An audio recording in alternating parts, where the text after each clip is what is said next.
one magical moment. It's difficult to select which one to talk about.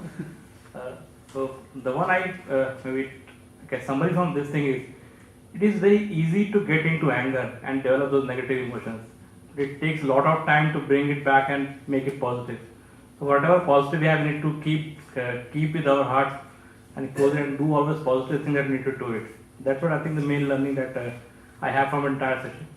And then other thing that I'm learning is from all of you that how we can make a training program interesting like this that we have.